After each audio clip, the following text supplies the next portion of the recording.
It is French. Is it? How did you know I was doing a French noise? I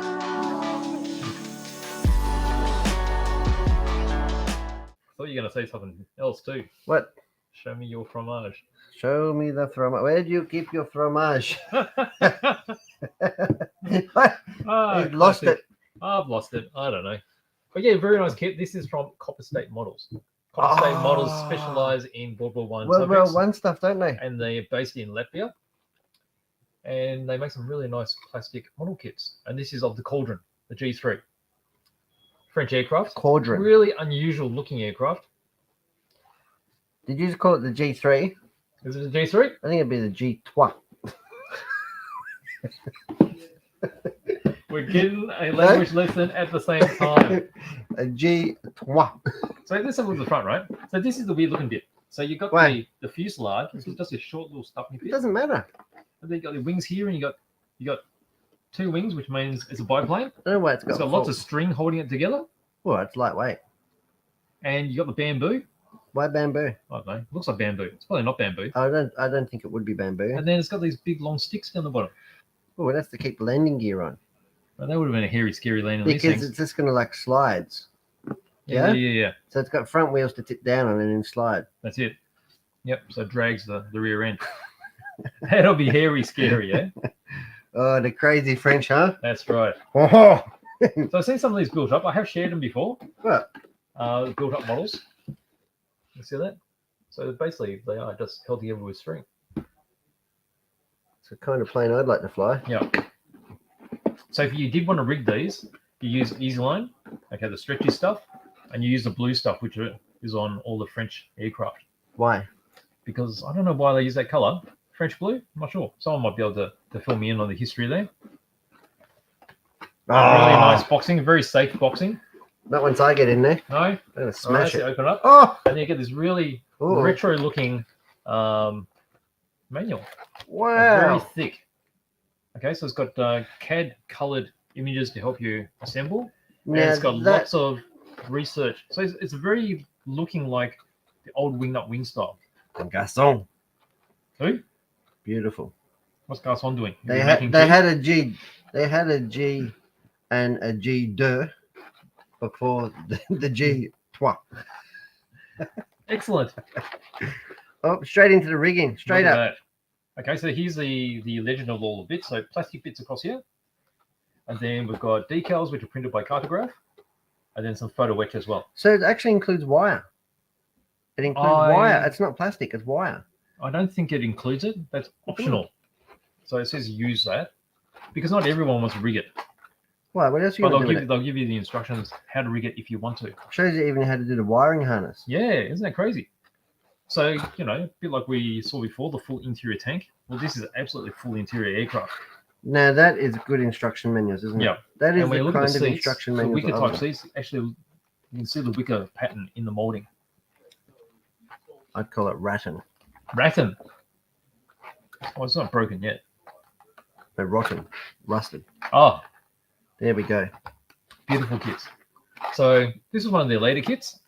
Let's have a close look at some of these bits, eh? You can. Shiny. Where's the engine? Good quality. Let's move this across. A bit easier to see like this, yeah?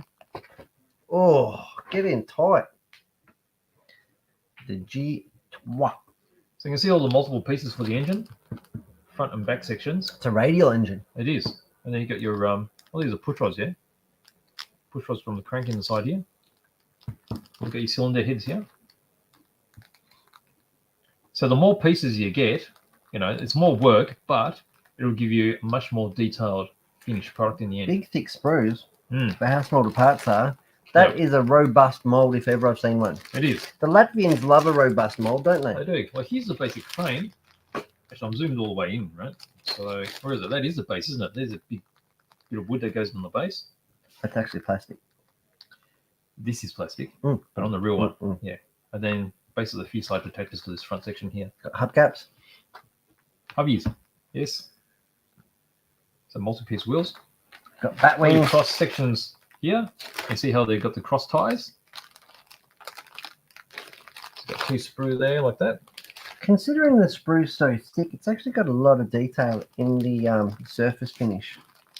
Well, having chunky sprue actually helps the plastic travel, Does especially it? when you got fine detail. It's all under pressure. Oh, it comes in photo etch. You didn't even mention the photo I etch. did. You I just don't weren't think you listening. did. You weren't listening at all. There you go. Some brass photo etch.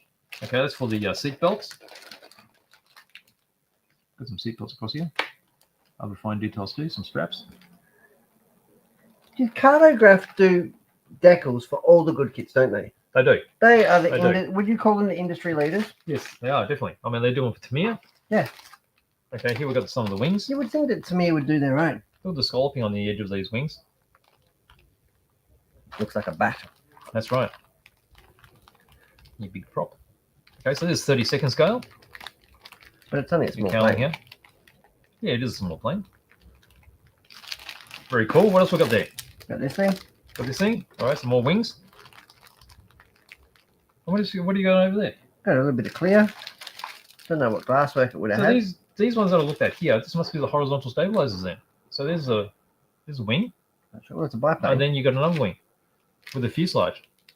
Is it? Is there a fuselage there? I don't know. I'd call it a cockpit. Oh, there you go.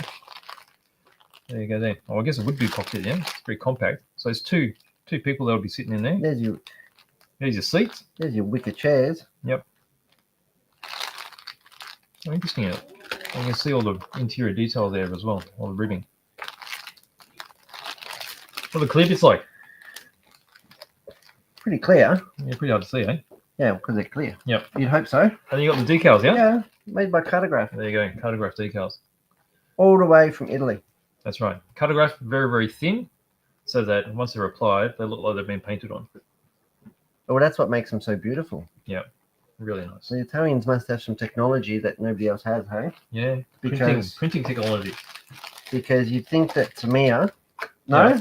it's pretty well known. You'd say that they're pretty high end manufacturer. Well, yes, that's right. Even they don't do their stickers.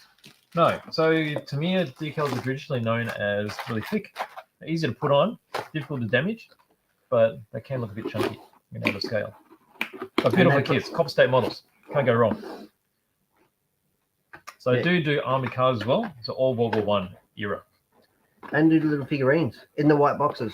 Yes, that's right. Resin figures, beautiful. And they are huge with our New Zealand fans. Yes,